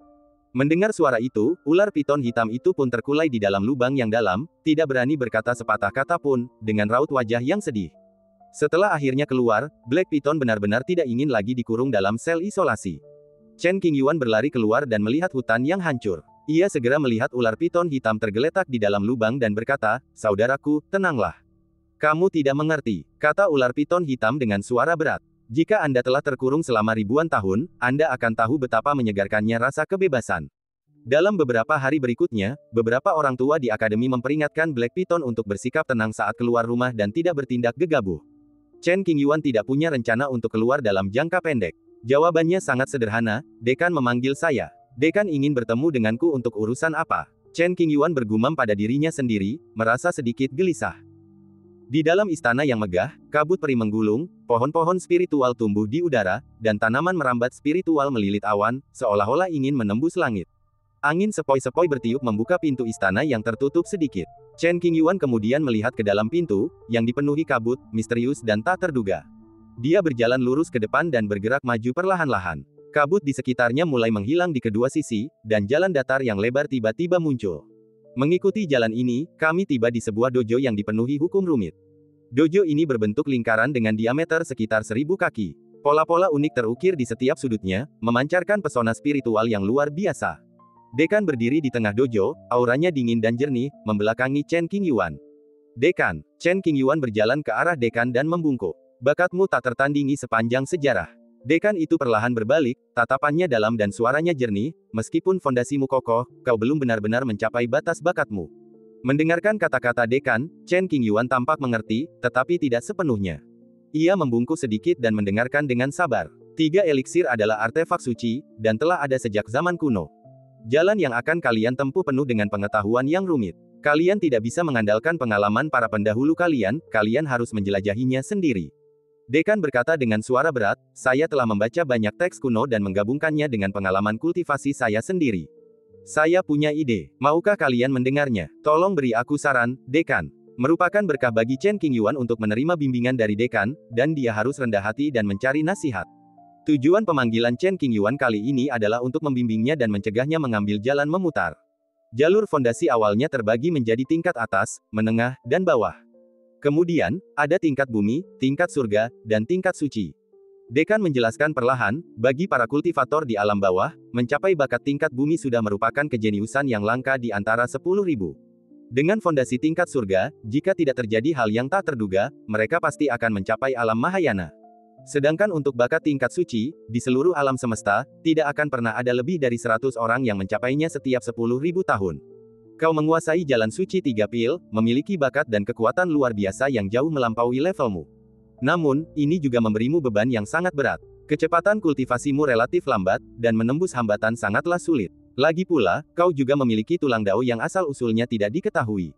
Jalan di depan akan bergelombang. Mencapai puncaknya akan cukup sulit. Jika Anda mengikuti aturan, menurut Anda seberapa jauh Anda bisa melangkah? Perkataan dekan itu terngiang di telinga Chen Qingyuan. Dia menundukkan pandangannya sambil berpikir keras dan tetap diam beberapa saat. Sesaat kemudian, Chen Qingyuan mendongak dan bertemu pandang dengan dekan. Ia berkata dengan ekspresi serius, "Saya tidak tahu apa yang akan terjadi di masa depan, tetapi saya bersedia mengerahkan seluruh kekuatan saya untuk terus maju. Selama saya masih bernapas, saya tidak akan pernah berhenti." Banyak orang berkemauan keras di gunung ini, tetapi hanya sedikit yang benar-benar dapat mencapai puncak. Jika Anda ingin sukses, kemauan keras sangatlah penting, tetapi Anda juga memerlukan hal-hal lainnya. Saya murid yang bodoh, tolong beritahu dekan.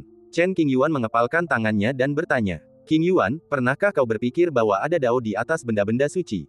Setelah terdiam cukup lama, sang dekan berbicara dengan nada yang sangat serius. Ledakan. Mendengar ini, Chen Qingyuan mendongak tajam, kilatan keterkejutan terpancar di matanya, dan hatinya dipenuhi gejolak. Seperti yang kita semua tahu, fondasi produk suci adalah batas dunia manusia. Bagaimana mungkin ada jalan di luarnya? Pikiran pertama yang muncul di benak Chen Qingyuan adalah penyangkalan. Cara berpikir yang melekat membatasi arah pertimbangan masalah. Sebelum Anda, sudah ada kasus 3 dan dalam satu tubuh. Dekan menjawab, maksudmu, benar-benar ada cara untuk mencapai benda suci itu? Chen Qingyuan mengepalkan tangannya dan bertanya dengan suara gemetar. Tidak yakin. Dekan menggelengkan kepalanya sedikit dan berkata dengan sungguh-sungguh, mungkin tidak. Lagi pula, tidak ada catatan sejarah tentang hal itu. Namun, Anda terlahir kaya dan mulia, dan memiliki jiwa yang saleh. Sekalipun tidak ada jalan ke depan, Anda dapat mengukir jalan yang unik bagi Anda. Mendengarkan instruksi dekan, Chen Qingyuan tampak melihat sesuatu dengan jelas di depannya. Kabut yang menutupi matanya menjadi sedikit lebih tipis. Anakku, kamu bukan orang biasa. Janganlah terkekang oleh aturan dan regulasi dunia ini. Hanya dengan mendobrak aturan yang berdebu itu, kamu dapat benar-benar mencapai puncak dan menjadi pemimpin di zamanmu. Dekan berpikir lama sebelum memutuskan untuk memberitahu semua orang apa yang dipikirkannya. Melanggar aturan yang ditetapkan, lolos dari kematian, penuh pengetahuan. Namun, jalur kultivasi pada hakikat berbahaya. Karena Chen Qingyuan memiliki kualifikasi, mengapa tidak mencobanya? Soal keberhasilan atau kegagalan, semuanya tergantung pada kreasi masing-masing. Jika Chen Qingyuan berlatih sesuai aturan, cepat atau lambat fondasi tertingginya akan hancur. Belum lagi Mahayana dan jembatan ilahi, kemungkinan besar ia akan kesulitan melewati masa kesengsaraan. Chen Qingyuan berhasil mencapai tahap fusi karena ia mendapat kesempatan di negeri lama dan memasuki menara Tiansu peninggalan Kaisar Taiwei. Ia secara bertahap mencapai batas wilayahnya sendiri dan berhasil. Jalan di depan bahkan lebih sulit dan berbahaya, dengan 9 tingkat kesengsaraan yang harus diatasi, masing-masing dengan tantangannya sendiri. Semakin tinggi bakatnya, semakin tinggi pula kesulitannya. Apa yang harus dilakukan murid itu? Chen Qingyuan secara kasar memahami maksud dekan. Ia tidak ingin terkekang oleh bakat alami dan fondasinya, dan akan lebih baik jika ia menempa jalan yang benar-benar baru. Namun, hal semacam ini mudah diucapkan, tetapi praktiknya bagaikan manusia biasa yang naik ke surga, dan ia sangat bingung. Aku juga tidak tahu. Kemampuan dekan terbatas, dan ia tidak berani memberi Chen Qingyuan instruksi apapun. Ia menggelengkan kepala dan berkata, terserah kau bagaimana melakukannya. Semua orang mengatakan bahwa Chen Qingyuan sangat berbakat dan sulit menemukan seseorang seperti dia di dunia. Tetapi hanya sedikit orang yang tahu seberapa besar tekanan yang dialaminya. Mengapa kekuatan-kekuatan teratas di dunia tidak takut dengan pertumbuhan Chen Qingyuan dan bersedia menyinggung King Zong tanpa mempedulikan konsekuensinya? Karena di mata orang-orang tua itu, Chen Qingyuan hanyalah seekor semut yang memiliki kekuatan luar biasa, yang tidak dapat membuat gelombang apapun. Terlalu berbakat belum tentu baik. Jika kemampuan diri sendiri tak mampu mengendalikan kata-kata, bencana tak terelakkan menanti. Si tua antik yang bersembunyi di sudut gelap tidak percaya bahwa Chen Qingyuan mampu mencapai alam Mahayana. Paling-paling, ia hanya akan mencapai tahap melampaui kesengsaraan dan berhenti di situ. Nanti, jika ada kesempatan, ia akan mengambil fondasi tertingginya, mengintegrasikannya ke dalam tubuhnya sendiri, dan menerobos alam tersebut serta naik ke surga. Ini dojo yang kubuat untukmu. Mohon pahami baik-baik. Berhasil atau tidaknya sepenuhnya tergantung padamu. Dekan melangkah ke tempat yang lebih tinggi dan mengaktifkan sistem terlarang dojo dengan lambaian tangannya. Tiba-tiba, seluruh dojo mulai berputar, dan pola-pola Tao yang rumit menyebar ke seluruh kehampaan. Hanya dalam beberapa tarikan napas, dojo itu diselimuti kekuatan misterius, dan baik mata telanjang maupun pikiran ilahi tidak dapat melihat apa yang terjadi di dalamnya. Ini termasuk mengatur kepergian dekan dojo, dan tidak ada seorang pun yang dapat memata-matainya. Saya harap kamu bisa melangkah lebih jauh. Demi perkembangan Chen Qingyuan, dekan telah bekerja keras. Dojo ini memiliki efek menyembunyikan rahasia surga. Singkatnya, terlepas dari bagaimana Chen Qingyuan mencapai pencerahan di dojo, ia tidak akan diganggu oleh para Taois. Mengingat tingkat kultivasinya, dan mungkin karena aturan terlarang dojo yang melindunginya, ia seharusnya tidak menimbulkan gangguan besar. Berada di dalam kuil Tao, seseorang dikelilingi oleh pola-pola Tao yang tidak jelas, dengan energi spiritual yang kaya dan keheningan yang tidak biasa. Jalan suci. Chen Qingyuan duduk bersila di tanah, menundukkan alisnya sambil berpikir. Mendengar kata-kata dekan hari ini, rasanya seperti saya bisa menyentuh dunia lain. Daerah yang tidak diketahui itu merupakan berkah atau kutukan. Kalau dipikir-pikir lagi, meski dia punya fondasi yang tinggi, kecuali cadangan tenaga spiritualnya jauh melebihi para kultivator di level yang sama dan sihir Tao-nya sedikit lebih kuat, sepertinya fondasi itu tidak punya kegunaan lain. Fondasi yang begitu kokoh membuat Chen Qingyuan sulit meningkatkan kultivasinya. Apakah dia dibatasi oleh bakatnya sendiri? Chen Qingyuan benar-benar perlu membuat perubahan, jika tidak, jalan di depan akan terlalu sulit. 3 ramuan emas suci dalam tubuh telah berputar dalam lingkaran kecil. Ramuan emas itu sempurna dan penuh pesona Tao. Tulang Tao bersifat tertinggi dan terintegrasi dengan hukum ramuan emas. Bagaimana kita mengambil langkah maju itu? Merasakan fluktuasi hukum ramuan emas suci dan tulang Tao, Chen Qingyuan mulai merenung. Waktu berlalu lambat, dan beberapa bulan berlalu dalam sekejap mata. Chen Qingyuan masih menyendiri di kuil Tao, tanpa gerakan apapun. Kedua wakil presiden sudah mengetahui tentang pencerahan Chen Qingyuan dan merasa sedikit gugup, berharap tidak ada yang salah. Di kaki gunung dekat Akademi Daoyi, ada seekor ular piton hitam besar yang melingkar. Setelah menunggu beberapa bulan, ular piton hitam masih belum melihat Chen Qingyuan keluar, dan ia sangat cemas. Ia ingin keluar dan menikmati perasaan bebasnya. Para petinggi akademi telah memerintahkan agar ular piton hitam hanya boleh menemani Chen Qingyuan saat ia pergi. Ia tidak diizinkan pergi di waktu lain. Ular piton hitam ingin menangis, tetapi air matanya tak keluar. Ia merasa hidup ini terlalu pahit dan membosankan. Bukannya orang-orang tua di akademi itu menindas Black Piton, tetapi mereka khawatir Black Piton akan ditipu setelah dia keluar. Oh, aku tidak tahu kapan adikku akan keluar. Aku sangat khawatir. Ular piton hitam itu tidak berani membuat masalah di akademi. Ia bersembunyi di kaki gunung dan merasa tertekan, berharap Chen Qingyuan akan membawanya keluar dari lautan penderitaan sesegera mungkin. Di suatu tempat di wilayah selatan. Seiring berjalannya waktu, pertempuran hukuman ilahi mulai diketahui semua orang. Chang Ziqiu masih dengan bodohnya menunggu kedatangan Chen Qingyuan. Suatu hari, ia mendengar tentang konsekuensi sebelumnya dari kekacauan Tianfa, dan ia merasa sangat sedih.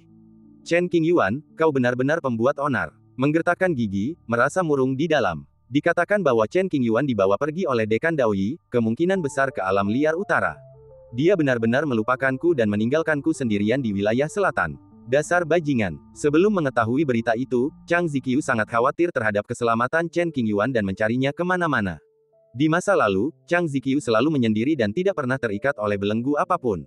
Awalnya, ia mengikuti Qingzong ke tanah leluhur tanpa alasan yang jelas, lalu ditipu oleh Chen Qingyuan dan menjadi tetua tamu Qingzong. Ia punya tempat tinggal tanpa tahu alasannya, dan ada sesuatu yang lebih dalam hatinya. Chang Ziqiu menerima posisinya sebagai anggota Sekte Qing. Lagi pula, para tetua dan murid Sekte Qing mudah bergaul. Lain kali kita bertemu, aku akan mengulitinya hidup-hidup. Chang Ziqiu menunggu selama berhari-hari, namun diabaikan begitu saja. Perasaan ini sangat tidak nyaman. Chang Ziqiu relatif kurang familiar dengan wilayah selatan dan tidak ingin tinggal lama di sana, jadi dia berencana pergi ke wilayah belantara utara. Setelah beberapa hari, saya mendapat masalah. Setidaknya di mata Chang Ziqiu, itu masalah besar. Ia tampak tenang di permukaan, tetapi sebenarnya sangat panik di dalam. Berdiri di depan Chang Ziqiu adalah seorang kenalan, penjahat kelas atas di dunia. Fu Dongliu. Sejak menerima warisan dari Yu Zun, Fu Dongliu telah mendapatkan banyak manfaat. Setiap kali ia mengingat kembali ke awal, ia sebenarnya meragukan tindakan Chang Ziqiu dan merasa sangat malu. Jadi, Fu Dongliu mengirim orang untuk menanyakan kabar Chang Ziqiu, dan dia harus berterima kasih kepadanya secara langsung dan mengungkapkan rasa terima kasihnya dengan cara yang tepat. Sebagai putra suci klan perbatasan barat, Fu Dongliu memiliki kekuatan besar, jadi tidak sulit baginya untuk menemukan seseorang. Setelah mengetahui bahwa Chang Ziqiu baru-baru ini muncul di wilayah selatan, Fu Dongliu menghentikan semua yang sedang dilakukannya, mengambil kereta tercepat, menyeberangi lautan berbintang, dan bergegas menuju ke sini. Sungguh suatu berkat bisa bertemu dengan saudara Fu di sini. Chang Ziqiu menangkupkan tinjunya untuk memberi hormat, tampak tenang dan acuh tak acuh. Saudara Chang, akhirnya aku menemukanmu. Setelah mencari beberapa lama, akhirnya saya menemukannya. Mendengar ini, Chang Ziqiu merasa ada yang tidak beres. Trik yang ia gunakan untuk menipu Fu Dongliu pasti telah terbongkar. Oh tidak, saya berada di wilayah selatan dan tidak memiliki saudara. Jika Fu Dongliu menjadi targetku, itu pasti akan jadi masalah besar. Memikirkan hal ini, kebencian Chang Ziqiu terhadap Chen Qingyuan bertambah banyak, dan dia ingin menamparnya sampai mati. Tepat saat Chang Ziqiu sedang memikirkan alasan, Fu Dongliu melangkah maju, berseri-seri, dan membungkuk memberi hormat, saya sungguh merasa terhormat dengan peta harta karun yang Anda tinggalkan untuk saya terakhir kali. Sebagai ungkapan terima kasih, saya ingin mentraktir Anda minuman sebagai tanda persahabatan kita. Keuntungan. Chang Ziqiu tertegun. Apa aku salah dengar? Atau ini taktik mengulur waktu Fu Dongliu, mencoba membuatku lengah agar dia bisa menemukan kesempatan yang tepat untuk menyerangku. Ketika saudara Riseng mencari tanah harta karun itu dengan susah payah tetapi tidak menemukannya, tanah itu diambil oleh Fu. Itu sebenarnya bukan perbuatan Fu, melainkan takdir. Ngomong-ngomong, jika bukan karena peta harta karun yang dibawa Chang Ziqiu, Fu Dongliu merasa bahwa dia pasti tidak akan bisa mewarisi warisan kuno dan kuat itu. Semakin Chang Ziqiu mendengarkan, semakin bingung ia. Ia tidak tahu harus berkata apa, dan wajahnya penuh keraguan. Bagaimana kalau kita mencari tempat untuk minum dan membicarakannya? Fu Dongliu mengundang saya. Setelah merenung sejenak, Chang Ziqiu mengangguk dan setuju, oke. Karena toh dia tidak bisa melarikan diri, lebih baik dia menghadapinya langsung. Jika keadaan benar-benar di luar kendali, dia bisa saja menyalahkan Chen Qingyuan sepenuhnya dan mengatakan bahwa dia terpaksa melakukannya dan juga menjadi korban. Di ruangan elegan sebuah restoran di kota kuno yang sangat makmur, Fu Dongliu dan Chang Ziqiu duduk berhadapan, dengan meja yang dipenuhi buah-buahan langka dan anggur berkualitas, dan seorang wanita muda yang sangat cantik melayani mereka. Mengikuti lambaian tangan Fu Dongliu, pelayan itu meninggalkan ruangan pribadi itu dan berdiri di luar pintu menunggu. Sebuah penghalang dipasang untuk mencegah percakapan selanjutnya bocor. Saudara Chang, kenapa kamu tidak minum? Apakah menurutmu anggur ini tidak cocok untukmu? Melihat Chang Ziqiu masih belum minum anggur, Fu Dongliu curiga bahwa dia tidak menjamunya dengan cukup baik dan bertanya kepadanya dengan tenang. Anggurnya enak sekali, tapi aku tidak tahu apa yang diinginkan saudara Fu, jadi aku sedang tidak ingin meminumnya untuk saat ini. Terus terang, Chang Ziqiu takut anggur itu beracun. Untuk berhati-hati, jangan meminumnya. Sejujurnya, saudara Chang, sejak kamu pergi hari itu. Jadi, Fu Dongliu mulai bercerita tentang bagaimana dia mendapatkan kesempatan itu. Asal-usul sang guru dirahasiakan, dan hanya dikatakan bahwa ia mewarisi warisan seorang guru kuno dan kuat. Mendengar kata-kata yang agak hambar ini, Chang Ziqiu tertegun dan sangat curiga, saudara Fu, apakah kamu berbohong kepadaku? Mengapa aku, Fu, ingin menipu saudara Chang? Fu Dongliu sedikit bingung dan bertanya, lagi pula, saudara Chang mendapatkan peta harta karun itu dengan susah payah, kalau tidak, dia tidak akan datang ke Xinjiang Barat untuk mencari harta karun. Ya, Chang Ziqiu mengangguk dengan sangat tertekan dan tidak berani membantah. Apa yang disebut peta harta karun sebenarnya digambar oleh Chen Qingyuan menggunakan teknik khusus dan tidak bernilai apapun. Bagaimana Chang Ziqiu bisa mengungkap kisah dalam seperti ini?